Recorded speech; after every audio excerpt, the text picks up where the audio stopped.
Well, folks, it's about that time, and I was rewatching Regular Show, and it's crazy how no one brings up the fact that Skips is low-key a psychopath. We just glossing over the fact that this man was willing to let his friends lose their souls just because he didn't want them to know that his original name was Walks instead of Skips. This is over bowling, mind you, and he was willing to go off the grid for this. He started burning his shit. That stress episode was when this man started to become sus to me. When his stress started eating him alive, I knew this man was unstable. Because it doesn't take much for Skips to want to catch a body. Rigby slapped this man one time, and he was so ready to kill them both. What you been doing? Skips knows everything, which means he knows how to get away with it. I am so sure that Skips has caught bodies over petty shit and he's covered it up. You gonna tell me because you lost arm wrestling last night, you gonna break my whole console in half? Are you serious? He got a tell for when he wanna catch a body because he'll stop skipping. That's how I knew him killing Rigby was premeditated. He just wanted to do it because he knew he was cheating. His training is his premeditated ritual for catching a body. Notice he's skipping here. When he's ready to kill, he walked out the door. Oh no, he needs to be stopped. In a barnyard bash, who's coming out the winner? Foghorn Leghorn or the chicken? Boy, I said, boy, there's a lot of prestidigitation in this here situation. Because if you think Foghorn Leghorn is coming out with this dub, then you have been bamboozled, tricked, hoodwinked, I say, son. Because all this Marriott fowl can do is talk the talk. Are you listening, son? Boy, I say he couldn't swing if he had a bat over a plate. Do you hear what I'm saying, son? One time he even got cracked over the head with one. This man is not the cock of the walk. I say he gets folded like a napkin at a 5-star restaurant. Because the chicken from Family Guy stands on nothing but business, son. He'll get cut once and say that shit was finger licking good. I'm telling you, this chicken will hit you with the 2-piece fried no biscuit. Tune force aside, I'm telling you, son, that durability is through the roof. You know what this chicken done been through? And hog-tied, electrified, and deep fried. Son, do you hear me? He survived the shuttle crashing from orbit and still came out fighting. Boy, this is a chicken willing to fry himself. You're not ready. I said the chicken win. Which of these Cartoon Network characters would you throw hands with out of the top 3? First one off rip that can catch these hands is Princess Morbucks all day. Only thing ever coming out this girl's mouth is her daddy does this, her daddy buys her this, her daddy can do this, her daddy's the best, your daddy can eat a dick. How you gonna get mad that you can't join someone else's group that they made up? Shit, most of the time he just give her money just so he can have a moment's peace. Shut the hell up. That's why Blossom dogged the mess out of her when she wanted to square up. She was not ready. Above all else, why she can square up too? You can't just buy superpowers. Oh yeah, tell that to Batman.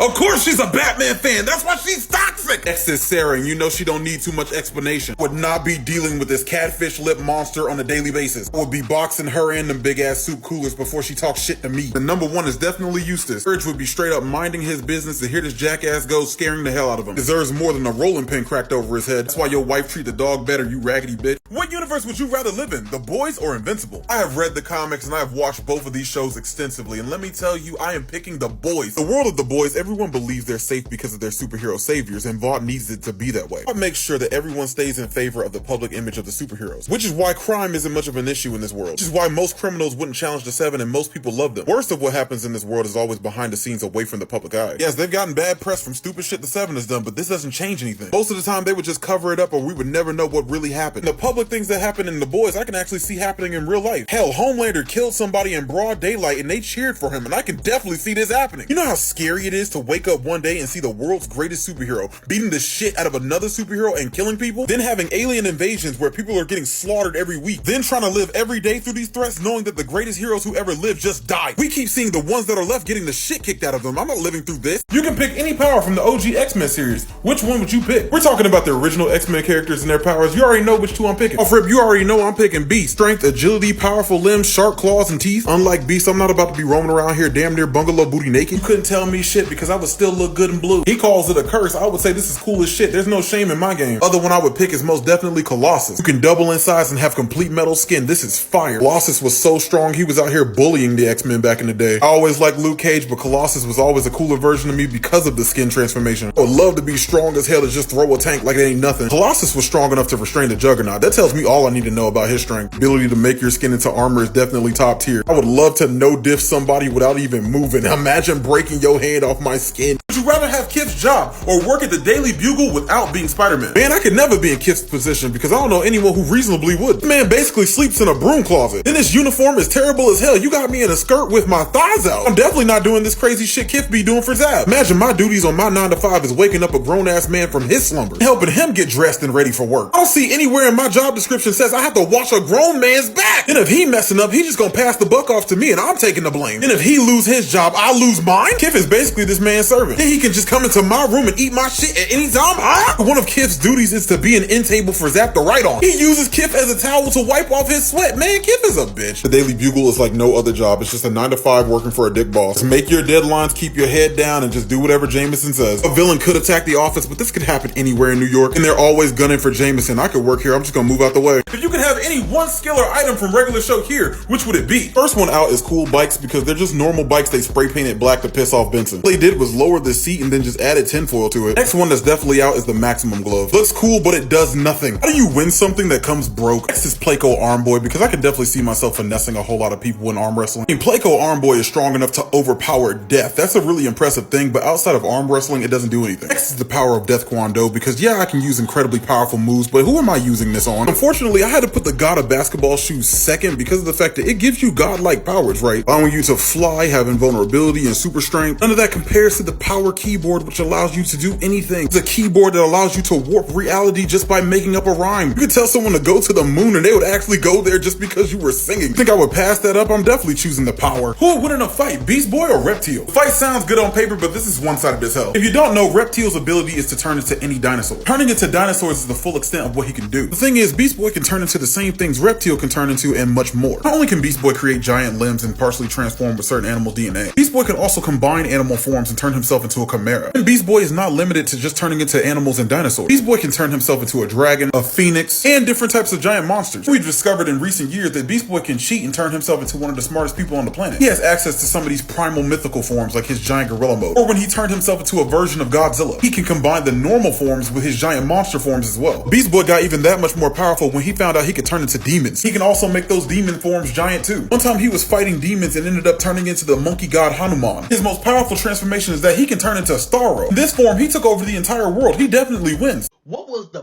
biggest surprise in cartoon history to you? Boy, I have 3 that had me reeling when I first found out. Boy, the entire time in Steven Universe, they depict Pink Diamond as this evil, manipulative brat, and that Rose Quartz is the kind-hearted savior that ended her tyranny once and for all. Boy, they even had characters saying they saw her firsthand kill Pink Diamond. You see all this suffering these characters have gone through because of it? Just to find out she's been Pink Diamond this whole damn time? Boy, everything in this show is a lie. Essentially, this all started because she was bored. The next one was finding out that number 1's goofy ass dad was number 0, the greatest Kids Next Door agent ever. His uncle is father. This shit wasn't his skin, it was a suit. And that the delightful children were kids next door this entire time. But number 1 is finding out that Terry is actually Bruce Wayne's biological son. Just to make sure they would always have a Batman, they really got Bruce's DNA, injected it into Terry's real father, and changed this man's sperm, and was planning to make him an orphan. Also, Terry would become Batman. This is insane. Who is the biggest douchebag here? Buck Cluck or Gene? Boy, that's Gene by a mile. Gene and the Nicelanders are the definition of ain't shit. Gene and the rest of the Nicelanders treat Ralph like dog shit just because he's the villain. Make this man live in the garbage, sleeping on trash and bricks, while they live in the penthouse worshiping Felix every day. Treat this man so bad he has to go to a support group for villains. He treats Ralph like a monster even though he knows this is just his job. They are literally throwing a party to celebrate 30 years of throwing this man into the mud. He belittles Ralph's entire existence even though their lives depend on him. He can't even celebrate with them, let alone get some cake. Just a guy who wrecks the building. Oh, you mean the most important person in the game? Because what the hell is Felix gonna fix if he don't wreck it? Because they're dead ass up a creek if Ralph doesn't do his job. He wanted to sit back and make Ralph feel guilty for wanting to have some self-value in this world? Bro talking shit while being a whole NPC. This is your fault. It's Gene.